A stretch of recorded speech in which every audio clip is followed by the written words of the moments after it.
الحمد لله رب العالمين والصلاة والسلام على سيد الأنبياء والمرسلين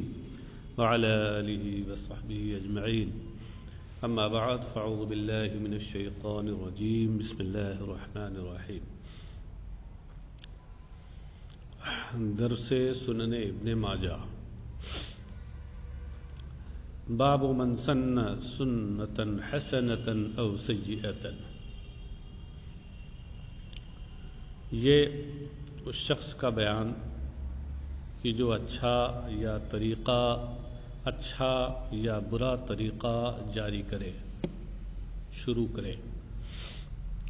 اس کا کیا حکم ہے. جو شخص اچھا طریقہ شروع کرے، جاری کرے، یا برا طریقہ کوئی ایجاد کرے اور جاری کرے، اس کا حکم کیا ہے. حدثنا محمد بن عبد الملك بن أبي الشوارب قال حدثنا أبو عوانة قال حدثنا عبد الملك بن عمير عن المنذر بن جرير عن أبيه قال رسول الله صلى الله عليه وسلم من سن سنة حسنة فعمل بها كان له أجرها ومثل أجر من عمل بها لا ينقص من أجورهم شيئا ومن سن سنة سيئة فعمل بها كان عليه وزرها ووزر من عمل بها لا ينقص من أوزارهم شيئا. اسی مضمون کی حدیثیں اس پورے باب میں ہیں. کہیں کہیں کچھ بات، کہیں بعض حدیث میں کچھ چیزوں کا اضافہ ہے، بعض میں کچھ اس کی کمی ہے. مضمون تقریباً یہی ہے. حضرت منذر ابن جریر سے امام ابن ماجہ اپنی سند کے ساتھ روایت کرتے ہیں، اور منذر اپنے والد یعنی جریر سے روایت کرتے ہیں کہ حضرت جریر نے کہا کہ رسول اللہ صلی اللہ علیہ وسلم نے ارشاد فرمایا کہ جس نے اچھا طریقہ جاری کیا پھر اس طریقے پر عمل کیا گیا، یعنی لوگوں نے اس پر عمل کیا، تو اس شخص کے لیے، اس طریقہ جاری کرنے والے کے لیے اس کا اجر ہوگا، اور ان لوگوں کے برابر بھی اجر ملے گا کہ جنہوں نے اس پر عمل کیا، اور ان عمل کرنے والوں کے اجر و ثواب میں سے یہ کچھ کمی نہ کرے گا، کچھ کمی پیدا نہ کرے گا. جس نے اچھا طریقہ ایجاد کیا اور پھر لوگوں نے اس طریقے کو اپنا لیا، تو اس صورت میں ایک تو اچھا طریقہ جاری کرنے، ایجاد کرنے کا اسے ثواب ملے گا، اور ساتھ ہی ساتھ جتنے لوگ اس طریقے کو اپنائیں گے، اس پر عمل کریں گے، ان کو جو ثواب ملے گا وہ تو ملے گا ہی. ان کے ثواب میں کچھ کمی کیے بغیر ان کے اجر و ثواب کے مجموعے کے برابر اس جاری کرنے والے اجر و ثواب ملے گا. سنہ یسن و سنتن کا معنی کوئی طریقہ جاری کرنا، نافذ کرنا، اور ایسے ہی کہ من سن سنة سیئة فعمل بها، اور جس نے برا طریقہ جاری کیا، برا طریقہ ایجاد کیا، اور پھر اس برے طریقے پر عمل کیا گیا، لوگوں نے عمل کیا، تو اس شخص کے اوپر اس کا گناہ ہوگا،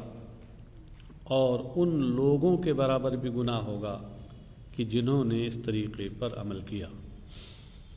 اور یہ چیز ان عمل کرنے والوں کے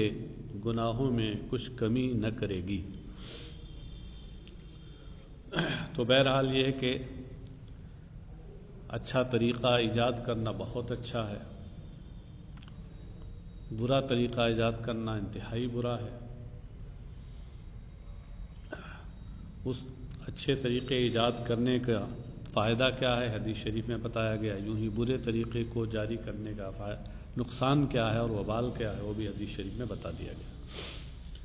حدثنا عبد الوارث بن عبد الصمد بن عبد الوارث حدثني أبي عن أيوب عن محمد بن سيرين عن أبي هريرة قال جاء رجل إلى النبي صلى الله عليه وسلم فحث عليه فقال رجل عندي كذا وكذا قال فما بقي في المجلس رجل إلا تصدق عليه بما قل أو كثر فقال رسول الله صلى الله عليه وسلم من استن خیرا فاستن به کان له اجرہ کاملا ومن اجور من استن به ولا ينقص من اجورهم شيئا ومن استن سنة سيئة فاستن به فعليه وزره كاملا ومن اوزار الذي استن به لا ينقص من اوزارهم شيئا۔ اس حدیث کا مضمون بھی تقریباً وہی ہے۔ اس میں اوپر والی حدیث میں سنہ یا سنو، یہ باب نصرہ ینصرو ثلاثی مجرد سے فعل استعمال ہوا ہے، اور یہ سامنے جو حدیث ہے ہمارے اس میں استنہ یستنو باب افتعال سے یہ فعل استعمال کیا گیا ہے، معنی دونوں کا ایک ہے۔ اب صرف ترجمہ کر دیتے ہیں، تشریح وہی ہے جو اوپر ہے۔ امام ابن ماجہ اپنی سند کے ساتھ حضرت ابو ہریرہ سے روایت کرتے ہیں، انہوں نے کہا کہ ایک شخص نبی اکرم صلی اللہ علیہ وسلم کی بارگاہ میں حاضر ہوا تو نبی اکرم صلی اللہ علیہ وسلم نے اس پر لوگوں کو آمادہ کیا۔ کیا مطلب ہے؟ یعنی ایک شخص، حدیث کے سیاق سے سمجھ میں آتا ہے کہ وہ حاجت مند تھا، پریشان حال تھا، تو وہ نبی اکرم صلی اللہ علیہ وسلم کی بارگاہ میں حاضر ہوا۔ فحث علیہ یعنی فحث علی التصدق بھی، تو سرکار نے لوگوں کو آمادہ کیا کہ اسے صدقہ دیں اور اسے مال زکوٰۃ دیں، مستحق ہے، وہ حاجت مند ہے۔ فقال رجل عندی کذا و کذا، تو حاضرین میں ایک شخص نے کہا کہ میرے پاس اتنا اتنا مال ہے، یعنی مطلب میرے پاس اتنا اتنا ہے جو میں اس ضرورت مند کو دے رہا ہوں۔ قال، تو راوی حضرت ابو ہریرہ کہتے ہیں فما بقیا فی المجلس رجل الا تصدق علیہ بما قل او کثر، تو اس مجلس میں کوئی شخص باقی نہ رہا جس نے تھوڑا بہت اس پر صدقہ نہ کیا ہو، جس کے پاس جو کچھ تھا، جو حیثیت تھی اس کے مطابق، کسی نے تھوڑا کسی نے زیادہ، اس پر صدقہ کیا۔ بما قل اے بالقلیل و بما کثر اے بالکثیر۔ فقال رسول اللہ صلی اللہ علیہ وسلم، تو اللہ کے رسول صلی اللہ علیہ وسلم نے ارشاد فرمایا من استن خیرا فاستن به کان له اجرہ کاملا، جس نے اچھا طریقہ شروع کیا، آغاز کیا، جاری کیا، فاستن به، پھر اس طریقے کو اپنایا گیا تو اس کو پورا پورا اجر ملے گا۔ ومن اجور من استن به، اس کو اس کے عمل کا تو پورا پورا اجر ملے گا ہی، اور اس طریقے کو اپنانے والوں کے ثواب کے برابر بھی اسے ثواب ملے گا۔ ولا ينقص من اجورهم شيئا، یہ چیز ان کے اجر و ثواب میں کچھ کمی نہ کرے گی۔ ومن استنى سنة سيئة فاستنى به فعليه وزره كاملا، یہاں وہی سب مضمون ہے اور وہی اسی حساب سے ترجمہ کر دیجیے۔ اجر کا معنی ثواب ہوتا ہے اور وزر کا معنی یہاں عذاب اور وبال، اوزار اسی کی جمع ہے۔ حدثنا عیسیٰ بن حماد المصری قال انبأنا الليث بن سعد عن يزيد بن ابي حبيب عن سعد بن سنان عن انس بن مالك عن رسول الله صلى الله عليه وسلم انه قال ايما داع دعا الى ضلاله فاتبع فان له مثل اوزار من اتبعه ولا ينقص من اوزارهم شيئا وايما داع دعا الى هدى فاتبع فان له مثل اجور من اتبعه لا ينقص من اجورهم شيئا۔ مضمون تقریباً وہی ہے جس سے پہلے الفاظ تھوڑے بدلے ہیں، اس لیے ترجمہ کر دے رہا ہوں۔ امام ابن ماجہ اپنی سند کے ساتھ حضرت انس بن مالک سے روایت کرتے ہیں، اور وہ رسول اللہ صلی اللہ علیہ وسلم سے راوی ہیں کہ سرکار اقدس صلی اللہ علیہ وسلم نے ارشاد فرمایا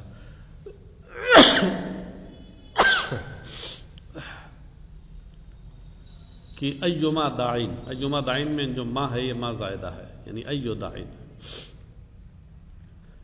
جس بلانے والے نے گمراہی کی طرف بلایا، جس دعوت دینے والے نے گمراہی کی دعوت دی، فتبع، اور پھر اس کی پیروی کی گئی، یعنی کچھ لوگ اس گمراہی کے راستے پر چلنے لگے، فإن له مثل اوزار من اتبعه، تو اس شخص کے لیے اس کی پیروی کرنے والوں کے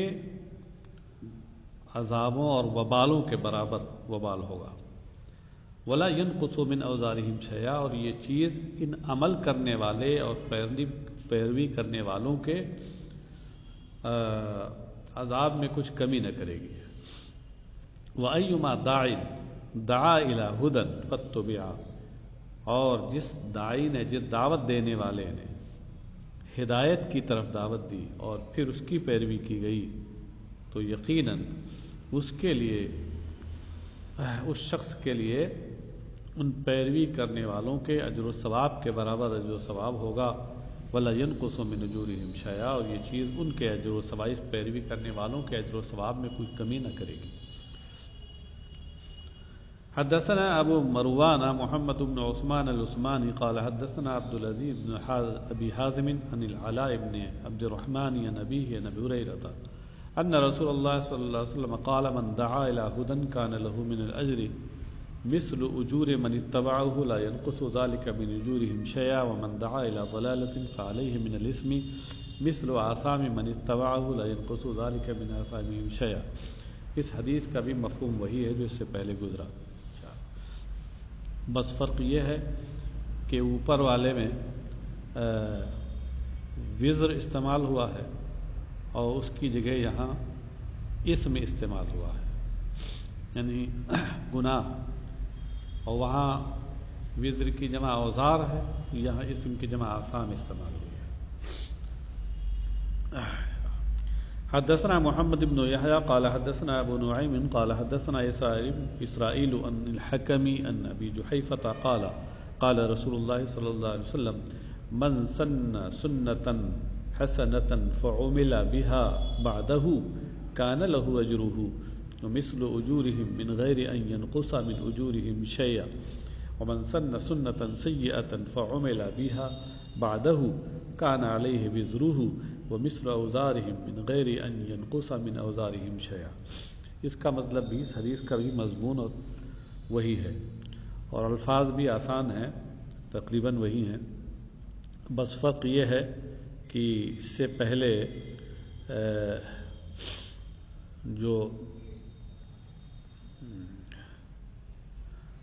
اس سے پہلے جو حدیثیں گزری، خاص طور سے پہلی والی حدیث، اس سے یہ بہت حد تک اس کے الفاظ بھی ملتے جلتے ہیں۔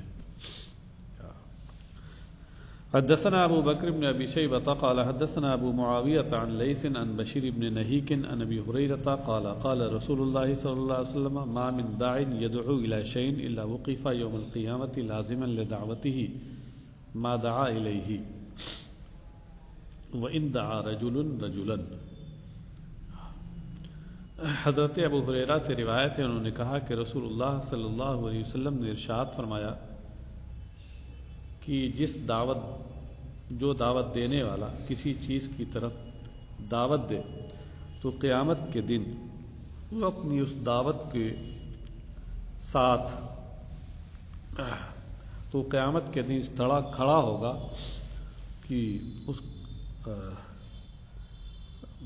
جو اس کی دعوت ہے وہ دعوت اس کے لیے گویا لازم ہوگی، ما دعا الیہ، جس کی طرف اس نے دعوت دی، وَإِن دعا رجل رجلا، اگرچہ ایک شخص نے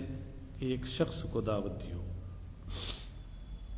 کیا مطلب ہے؟ یعنی مطلب یہ ہے کہ وہ اس کی دعوت بارگاہ الہی میں اس سے جدا نہیں ہوگی، اس کے ساتھ لازم ہوگی، اور لازم ہوگی کا مطلب یہ ہے کہ اس کے مطابق پھر بارگاہ الہی سے اسے اجر و ثواب ملے گا۔ اگر وہ اچھی چیز کی دعوت ہے تو بارگاہ الہی میں اس کے مطابق اس کا کے ساتھ معاملہ کیا جائے گا، اگر وہ اچھی چیز کی دعوت ہے تو اجر و ثواب ملے گا،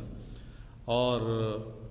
اسی تفصیل کے ساتھ جو ما قبل کی حدیثوں میں گزرا۔ اور اگر بری چیز کی دعوت ہے تو ایسی صورت میں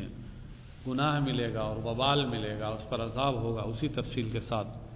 جو اوپر کی حدیثوں میں گزرا۔ باب من احیا سنتا قد امیتت،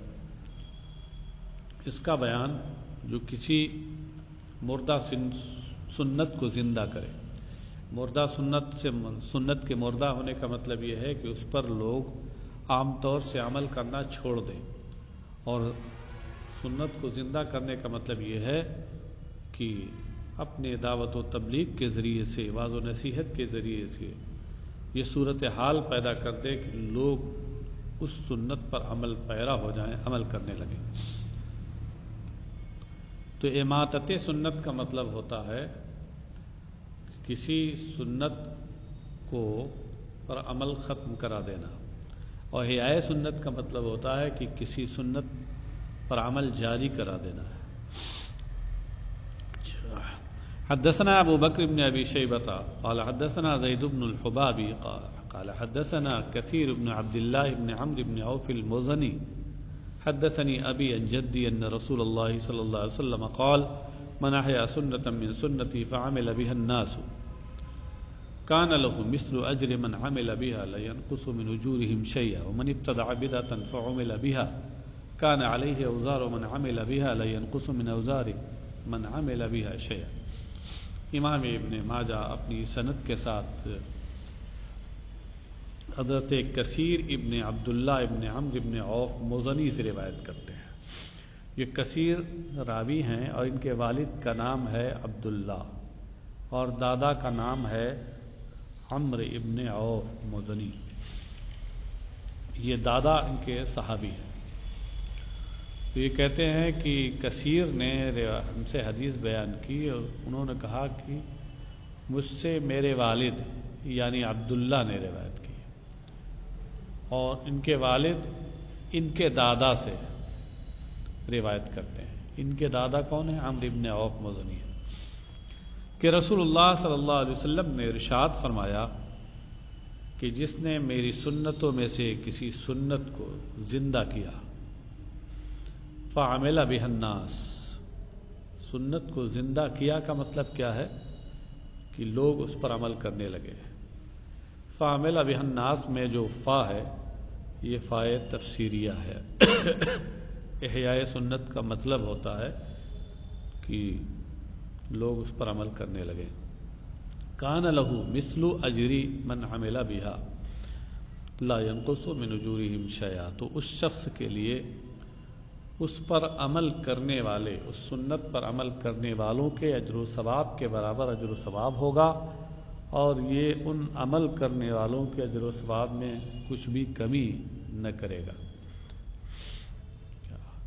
یعنی انہیں تو پورا اجر و ثواب عمل کرنے والوں کو ملے گا ہی، اور جس نے عمل جاری کرایا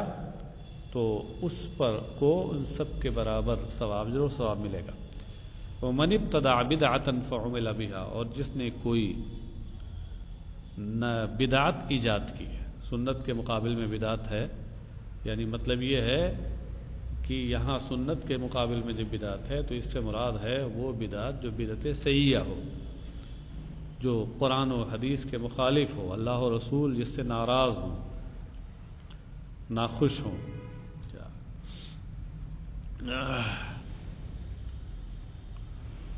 جیسا کہ آگے کی حدیث میں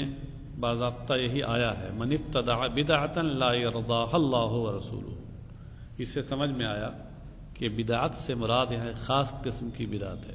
ورنہ بدعت تو ہر وہ چیز ہے جو رسول اکرم صلی اللہ علیہ وسلم کے زمانے میں نہ رہی ہو، بعد میں ایجاد کی گئی ہو. ما لم یکن فی عہد رسول اللہ صلی اللہ علیہ وسلم. اب رسول اکرم صلی اللہ علیہ وسلم کے زمانے میں جو چیز نہیں رہی، بعد میں ایجاد ہوئی، تو کیا وہ ہر چیز بری ہے؟ نہیں. ہم مسلمانوں کی دینی اور مذہبی کسوٹی قرآن اور حدیث ہے، اللہ و رسول کا حکم ہے. لہذا بعد میں سرکار علیہ الصلوۃ والسلام کی وصال کے بعد جو بھی نئی چیز ایجاد ہوگی، ہم انہی دونوں کسوٹیوں پر اسے پرکھیں گے. اگر وہ قرآن اور حدیث کے مخالف ہے تو اس صورت میں ہم اسے بدعت سیئہ کہیں گے، بری بدعت کہیں گے، اور اس کا کرنا گناہ قرار دیں گے. اور اگر قرآن و حدیث کی کسوٹی پر وہ پوری اترتی ہے تو اس صورت میں وہ بدعت حسنہ ہوگی، اور اس کا کرنا کاری ثواب ہوگا یا کم از کم مباح اور جائز ہوگا۔ من ابتدع بدعتا فعمل بها، جس نے بری بدعت سیئہ ایجاد کی کہ اس پر عمل کیا گیا تو اس کے اوپر اس بری بدعت پر عمل کرنے والوں کا گناہ بھی شخص کے اوپر ہوگا۔ لا ينقص من اوزار من عمل بها شیئا، عمل کرنے والوں کے گناہوں میں یہ چیز کچھ بھی کمی نہ کرے گی، انہیں پورا گناہ ملے گا اور سب کے برابر اس ایجاد کرنے والے کو گناہ ملے گا۔ حدثنا محمد بن یحییٰ قال حدثنا اسماعیل بن ابی اویس قال حدثني كثير بن عبد الله عن أبيه عن جده قال سمعت رسول الله صلى الله عليه وسلم يقول من أحيا سنة من سنتي قد أميتت بعدي فإن له من الأجر مثل أجر من عمل بها من الناس لا ينقص من أجور الناس شيئا ومن ابتدع بدعة لا يرضاها الله ورسوله فإن عليه مثل إثم من عمل بها من الناس لا ينقص من آثام الناس شیعہ۔ اچھا، یہ حدیث وہ پہلے والی حدیث کی مفسر ہے ایک طرح سے، کہ اس میں مطلق سنت کہا ہے اور یہاں سنت کو کہا کہ سنت من سنتی قد امیتت بعدی، ایک وصف اس کا بیان بتا دیا۔ اور یہاں پہلے والی حدیث میں بدعت کا جہاں ذکر ہے تو مطلق بدعت کہا ہے، لیکن یہاں کیا کہا ہے؟ من ابتدع بدعتا لا يرضاها اللہ ورسولہ، تو بدعت کو بتا دیا کہ بدعت سے مراد بدعت سیئہ ہے جس سے اللہ و رسول ناراض ہوں، ناخوش ہوں،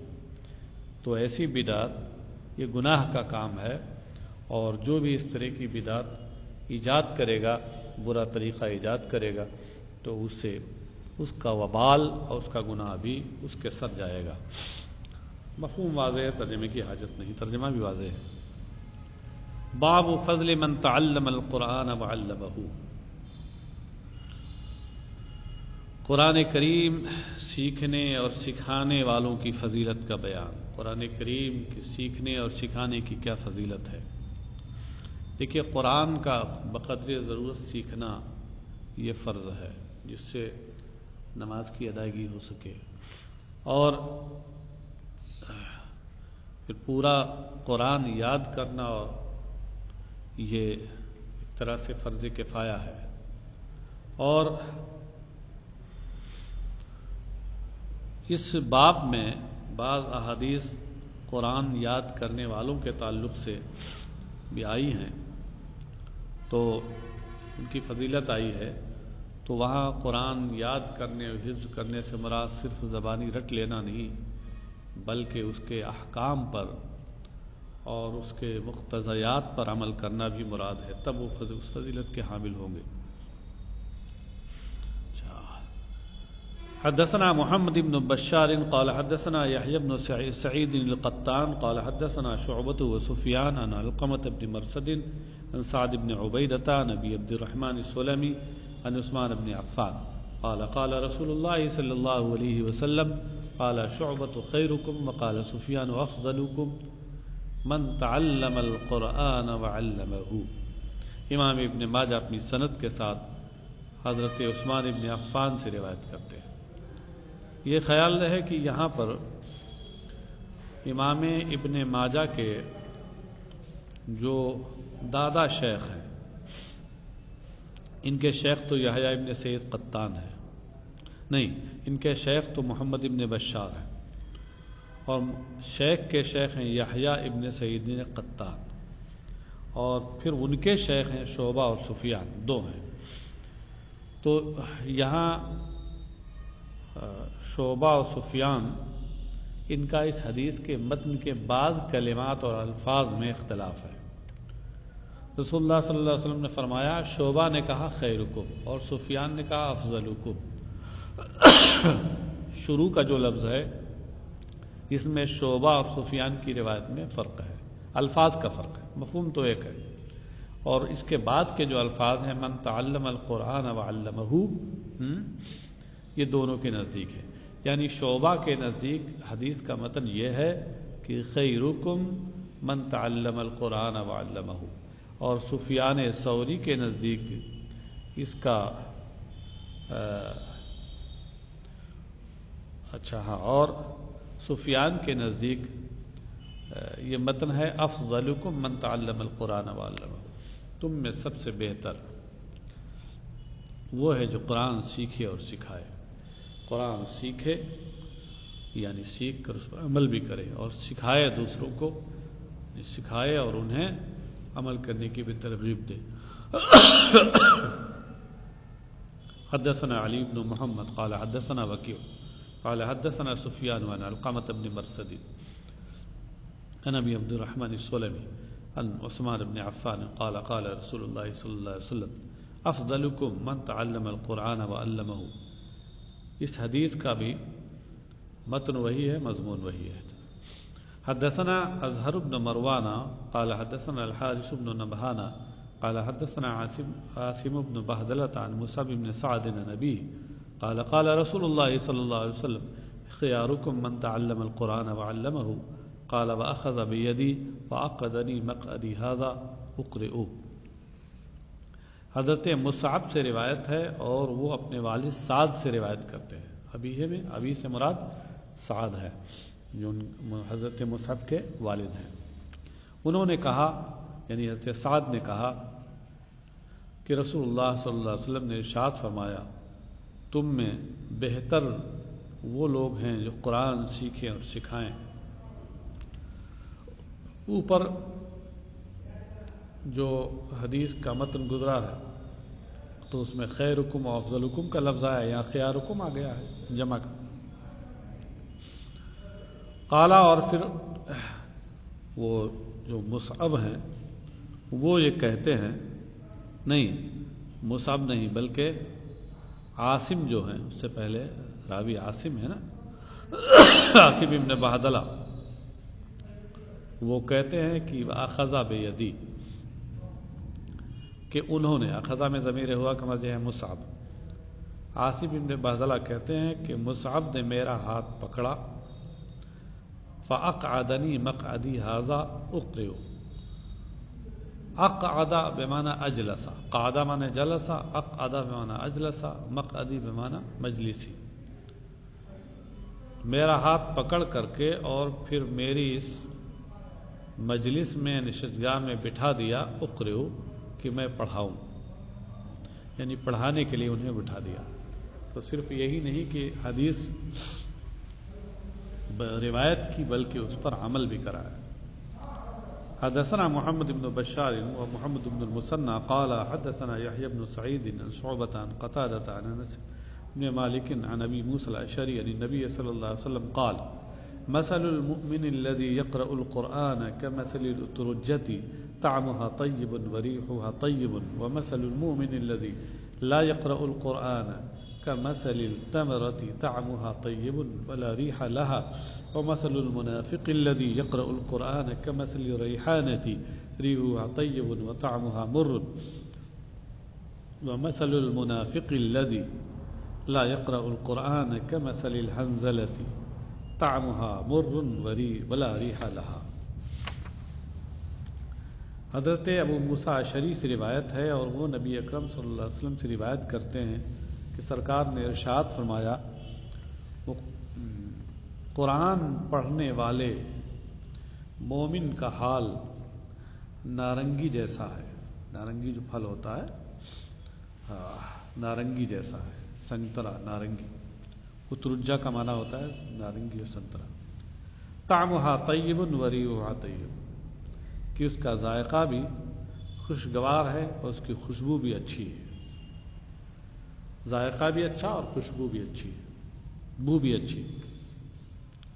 ومثل المومن الذی لا یقرأ القرآن، اور اس مومن کی مثال جو قرآن نہیں پڑھتا کھجور کی طرح ہے، طعمها طیب ولا ریح لها، کہ اس کا ذائقہ تو اچھا ہے مگر اس میں بو نہیں ہے کوئی، یعنی خوشبو نہیں۔ ومثل المنافق الذی یقرأ القرآن کمثل الریحان، اس منافق کی مثال جو قرآن پڑھتا ہے کمثل الریحان، وہ ریحان کی طرح ہے. ریحان کہتے ہیں ہر خوشبودار پودے کو، اور بعض لغات میں لکھا ہے کہ ریحانہ کا معنی نازبو ہے، جسے یہاں ہندوستان میں تلسی کہتے ہیں. ریحان بری جنگلی تلسی، اور مطلق ریحان تو تلسی کا پیڑ ہوتا ہے، مفید ہوتا ہے وہ، بلکہ غیر مسلم اسی مفید ہونے کی وجہ سے اس کی پوجا کرتے ہیں. تو منافق کی مثال، اس منافق کی مثال جو قرآن پڑھتا ہے خوشبودار پودے کی طرح ہے، یا نازبو یا تلسی کی طرح ہے، کہ ریحھا طیب و طعمھا مر، جس کی بو تو اچھی ہے مگر ذائقہ تلخ اور کڑوا ہے. ومثل المنافق الذی لا یقرأ القرآن کمثل الحنظلۃ، اور اس منافق کی مثال جو قرآن نہیں پڑھتا، ایک تو منافق ہے اور دوسرے قرآن بھی نہیں پڑھتا، کمثل الحنظلۃ، تو اس کی مثال حنظل کی طرح ہے. حنظل اندرائن کہتے ہیں. اندرائن یہ پھل جو ہوتا ہے بہت تلخ ہوتا ہے، اتنا کڑوا اور تلخ ہوتا ہے کہ کہتے ہیں کہ اس کو توڑنے کے وقت توڑنے والے کے آنکھوں سے آنسو جاری ہو جاتے ہیں.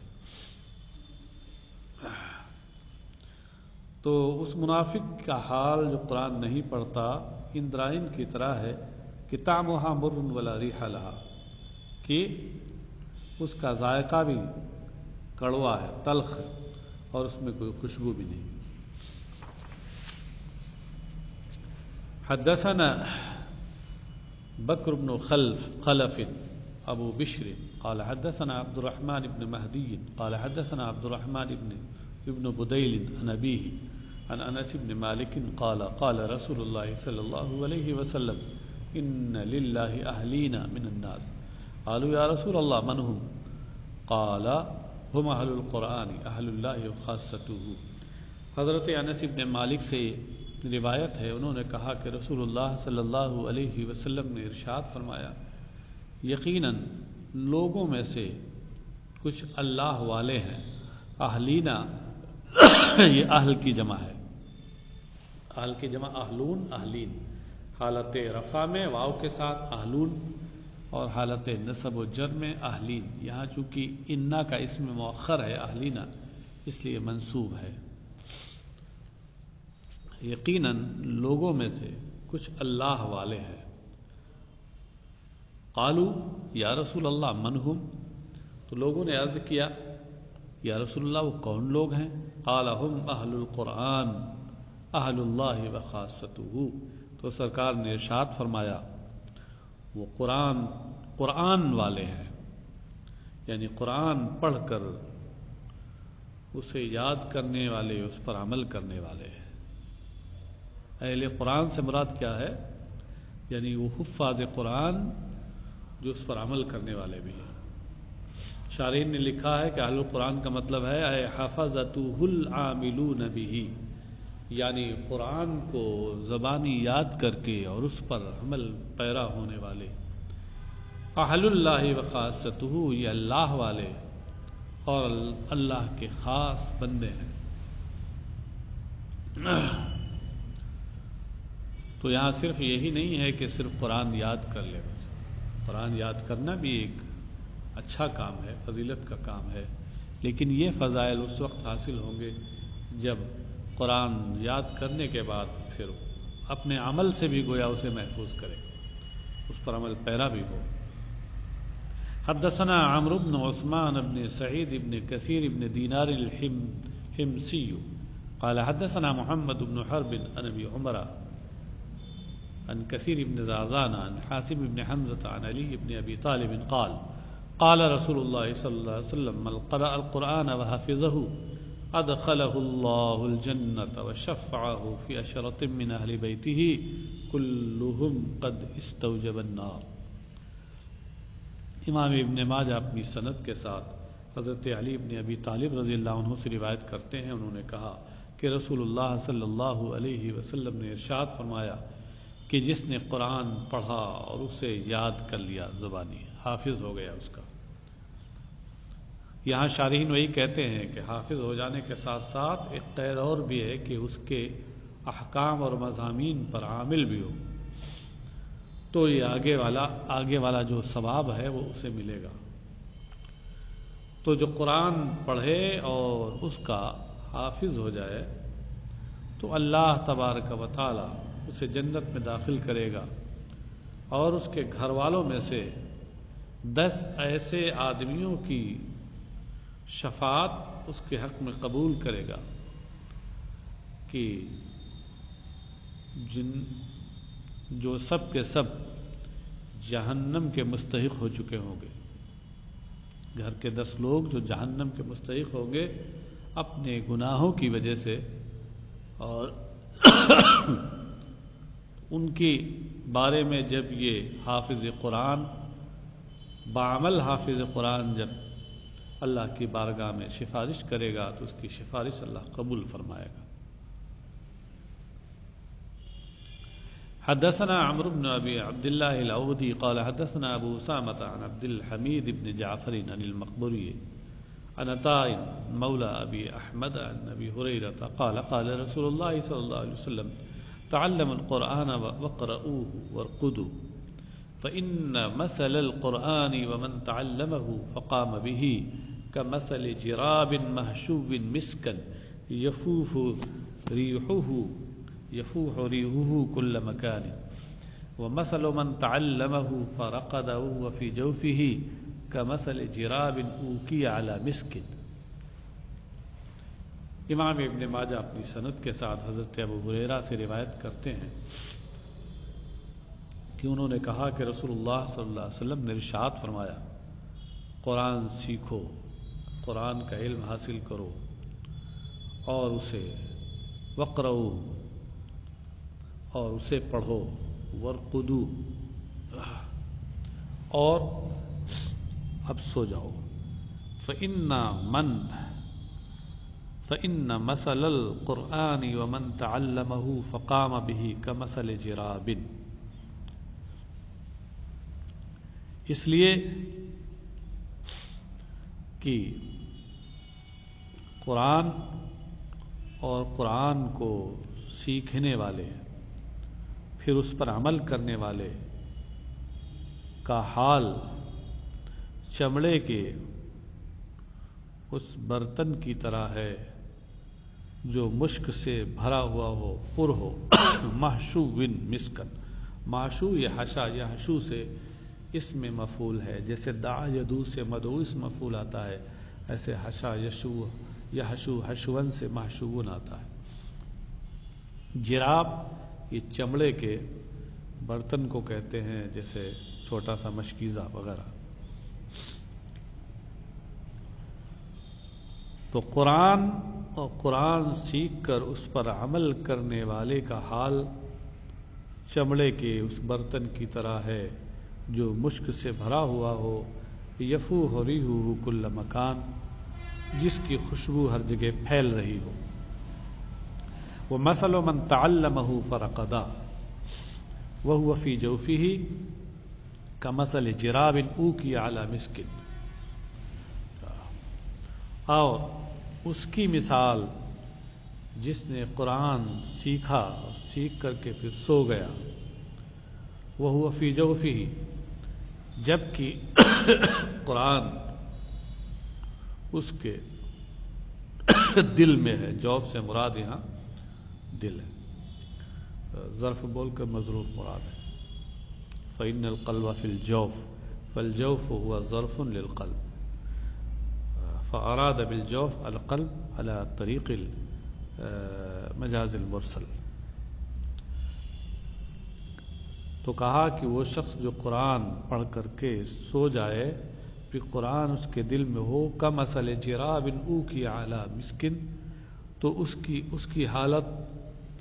چمڑے کے اس برتن کی طرح ہے کہ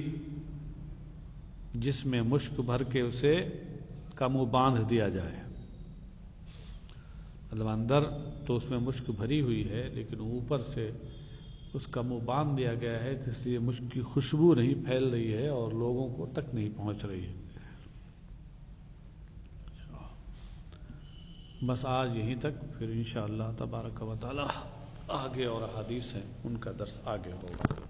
انشاءاللہ تبارک و تعالی.